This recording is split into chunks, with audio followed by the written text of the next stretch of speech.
संघ यानी राष्ट्र भक्ति, संघ यानी अनुशासन, संघ यानी समर्पण, संघ यानी सेवा, संघ यानी संस्कार, संघ यानी सामाजिक समरसता। जाग उठा है आज देश का वह सोया अभिमान। 27 सितंबर 1925 को श्री विजयादशमी के पावन दिवस पर संपूर्ण समाज को सशक्त बनाने के उद्देश्य से राष्ट्रीय स्वयंसेवक संघ की स्थापना हुई। इस अवसर पर विशेष रूप से निमंत्रित 25 सदस्यों और वर्षों से परखे हुए व्यक्तियों के साथ विचार विमर्श करके डॉक्टर केशव बलिराम हेडगेवार ने एक नए संगठन और नई कार्य पद्धति का श्री गणेश किया। और डॉक्टर हेडगेवार ने, हम लोग संघ में ऐसा कहते हैं कि अपने को बीज रूप में मिट्टी में मिलाकर संघ के वृक्ष को बड़ा किया। इसलिए संघ के सारे कार्य में डॉक्टर हेडगेवार के मानस का प्रतिबिंब मिलता है। और विजयादशमी 1925 को नागपुर में 27 सितंबर शुक्रवार उन्होंने घोषणा की कि ये काम आज से शुरू हो रहा है। घोषित कर दिया, आज से संपूर्ण हिंदू समाज को संगठित करने वाला यह संघ प्रारंभ हुआ है, ऐसा बोला और बैठक समाप्त हो गई।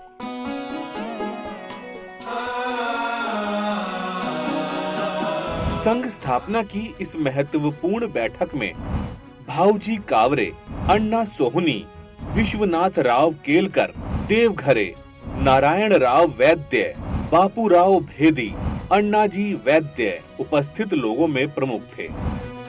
इनमें अधिकांश डॉक्टर हेडगेवार के बाल्यकाल के साथी और बाद में क्रांतिकारी गतिविधियों में शामिल रहे सहकर्मी थे। तो फिर साथी आ गए कि अच्छा शुरू हुआ, करना क्या है? तो करना क्या है तो तय करो, साथ में बैठो, आगे क्या करना तय करो।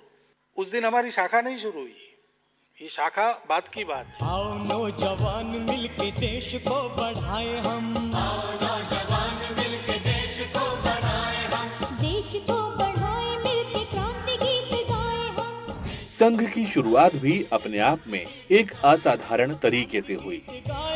ना तो नए संगठन के बनने की सूचना विज्ञप्ति समाचार पत्रों में दी गई और ना ही लिखित रूप से उद्देश्यों को घोषित किया गया। यहाँ तक कि संगठन बन गया, पर 6 महीने तक उसका नामकरण भी नहीं हुआ। संगठन में पदों और संगठन की संरचना का भी निर्माण संगठन के विस्तार के साथ साथ होता गया।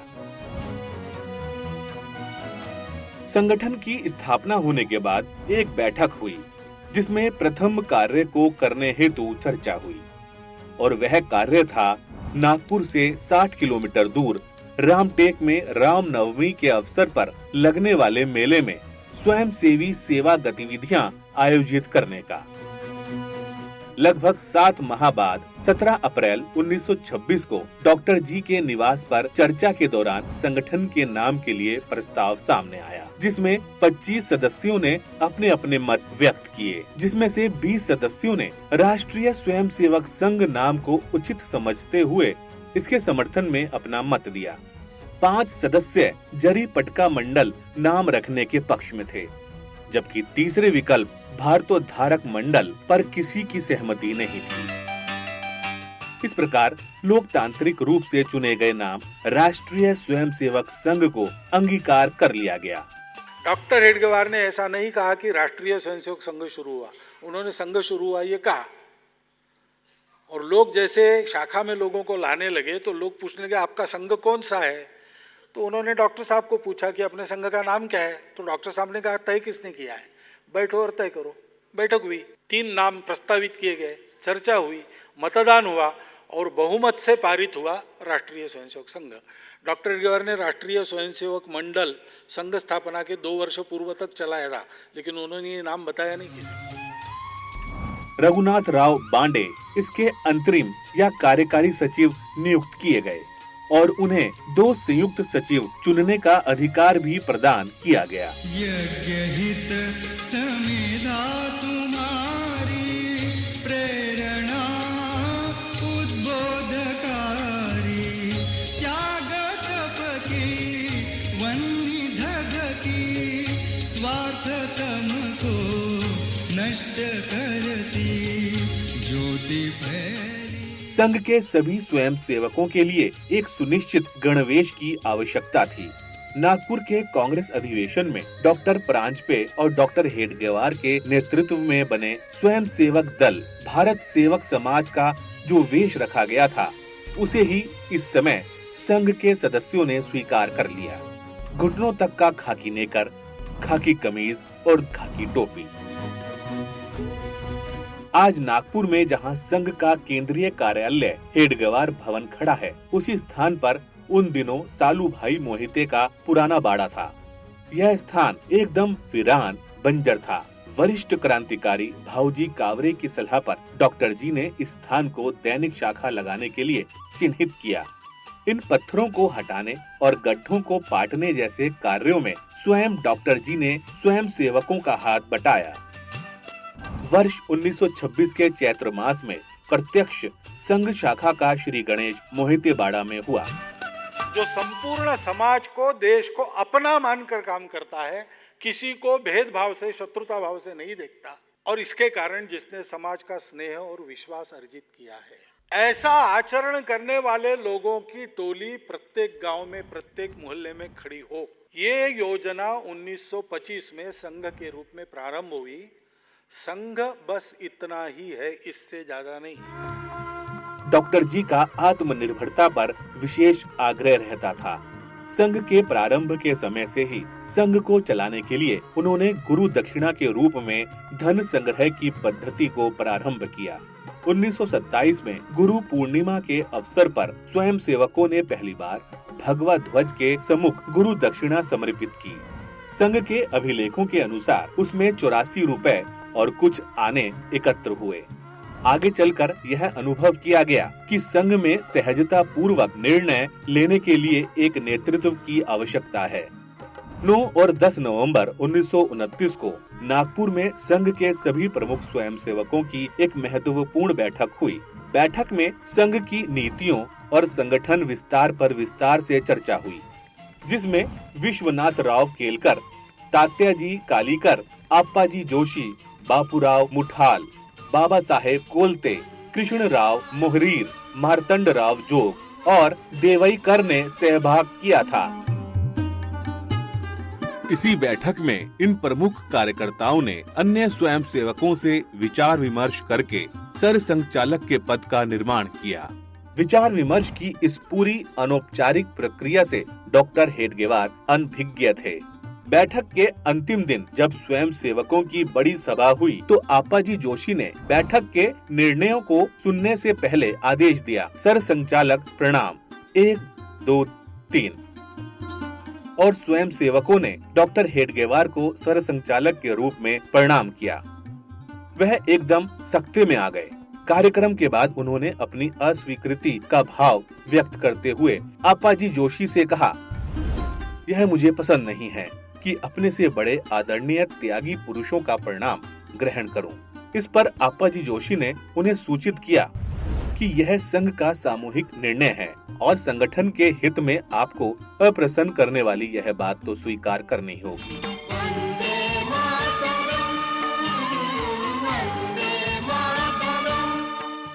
सरसंघचालक परिवार के मुखिया की तरह होता है। डॉक्टर हेडगेवार ने अपनी भूमिका को संघ के सामने रखकर अपने लोकतांत्रिक चरित्र, व्यवहार और आदर्श को संघ में परंपरा के रूप में स्थापित किया। स्वयं सेवकों को प्रशिक्षण देने और उनकी प्रतिबद्धता को और मजबूत करने के लिए संघ शिक्षा वर्ग की योजना लागू की गई। ओटीसी के नाम से प्रचलित इस प्रशिक्षण की शुरुआत 1929 में की गई। 4 साल बाद डॉक्टर हेडगेवार ने उन प्रशिक्षित कार्यकर्ताओं को जो संघ के कार्य के लिए स्वेच्छा से पूर्ण समय देने के लिए तैयार रहते थे, प्रांत और प्रांत से बाहर कार्य के विस्तार के लिए भेजा। ऐसे सुप्रशिक्षित स्वयं सेवकों को प्रचारक की संज्ञा दी गई। संगठन की संरचना में प्रचारक ध्रुव की तरह कार्य करता है।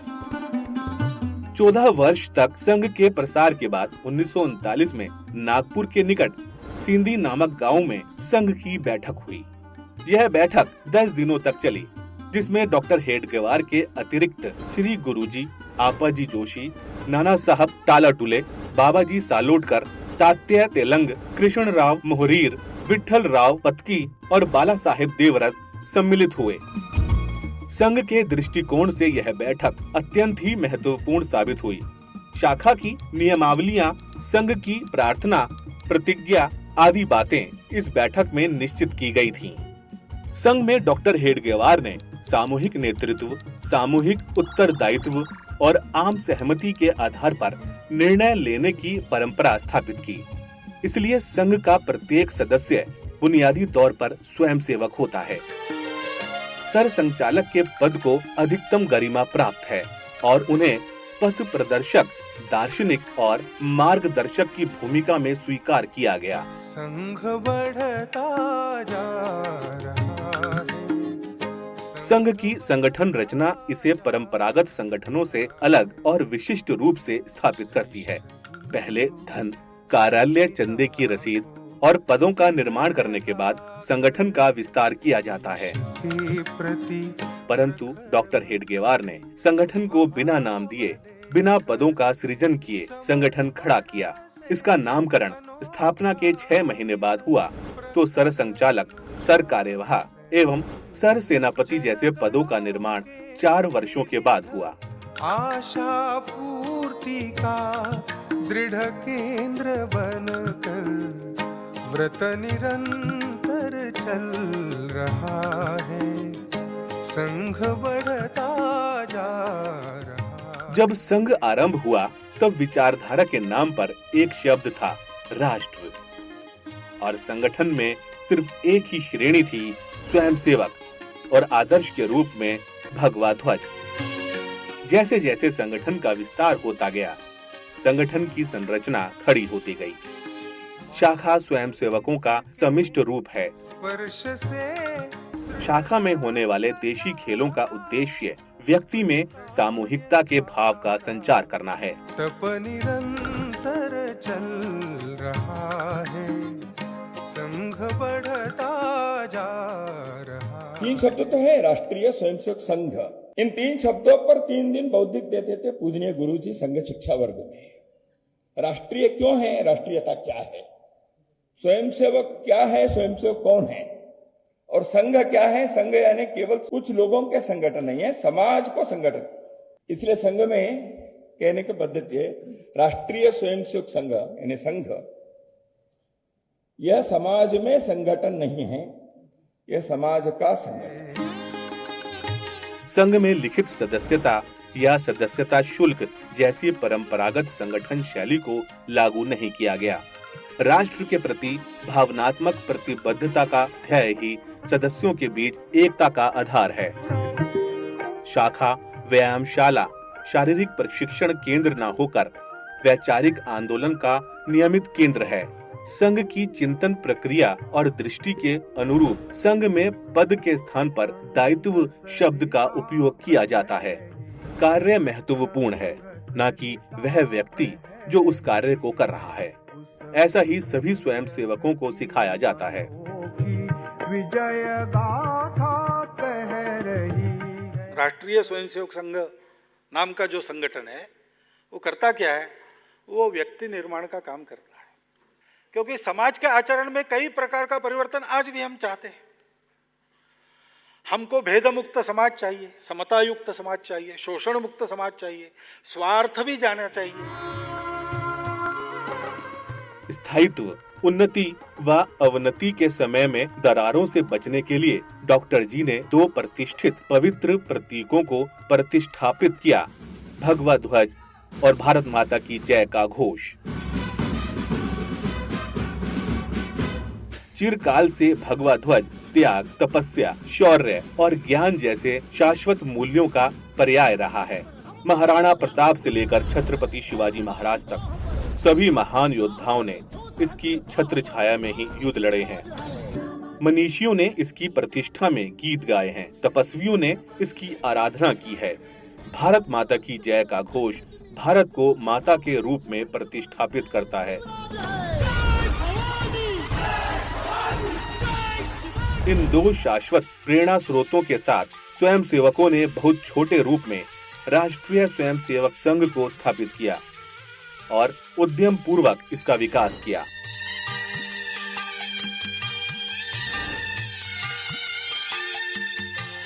संघ के कार्य के दो प्रमुख आयाम हैं, दो प्रमुख पहलू हैं। एक है व्यक्ति निर्माण का और दूसरा समाज संगठन का। ये दोनों पहलू एक ही लक्ष्य के लिए हैं, वह भारत के परम वैभव।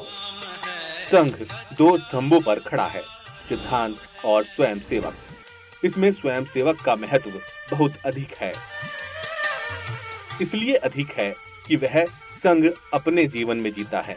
संघ जीने वाले ऐसे लाखों स्वयंसेवक सारे देश भर में हैं। उनके संपर्क में आने वाले लोग उनके व्यवहार से संघ को समझते हैं। स्व प्रेरणा से और स्वयं स्फूर्ति से राष्ट्र सेवा का बीड़ा उठाने वाले व्यक्ति का केवल राष्ट्र कार्यार्थ निर्मित संघ ही राष्ट्रीय स्वयंसेवक संघ है। मुट्ठी भर युवकों को लेकर प्रारंभ हुआ संघ आज देश का ही नहीं अपितु विश्व का सबसे बड़ा सामाजिक सांस्कृतिक संगठन है। इसका एकमात्र कारण है कि संघ की शाखा में देशभक्ति और अनुशासन के साथ युवाओं में उन्नत चरित्र के संस्कारों का बीजारोपण, जिससे प्रेरित होकर संघ के अगणित स्वयंसेवक समाज जीवन के विविध क्षेत्रों में देश हित में कार्य कर रहे हैं। ये संघ के ही दिए संस्कार हैं कि एक स्वयंसेवक के लिए भारत की माटी का एक एक कंकर शंकर स्वरूपा है। संघ पाठशाला से निकलने के बाद इनके श्रम का कोई पारावार नहीं है। राष्ट्र रूपी सूर्य को अनवरत अर्घ्य चढ़ा रहे हैं। जहां जैसी आवश्यकता होती है संघ इन्हें भेजता है और ये अपने काम में दिग्विजयी होकर लौटते हैं।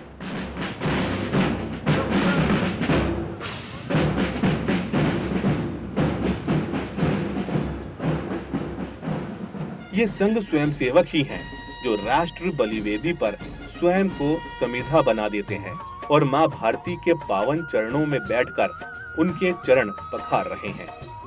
देश की अभ्यर्थना कर रहे हैं, भारत को अतुल्य भारत बना रहे हैं। बीते वर्ष अनेक पंथ पर राही एक चला था, अंधकार का वक्ष चीर कर दीपक एक जला था, दैन्य दास्य का पंख दबाकर शतदल कमल खिला था, काल रात्रि को भेद ज्योति का प्रखर पुंज निकला था। सबल भुजाओं में रक्षित है नौका की पतवार, चीर चले सागर की छाती पार करे मझधार। कोट पुष्प चढ़ रहे देव के शुभ चरणों पर, कोट चरण बढ़ रहे ध्येय की ओर निरंतर। अंग संग से प्रबुद्ध शुद्ध भारती, सपूत मातृभूमि के रुको न शूर साहसी। असंख्य कीर्ति रश्मियां विकीर्ण दिव्य साहसी, स्वयं प्रवास मुज्ज्वला स्वतंत्रता पुकारती।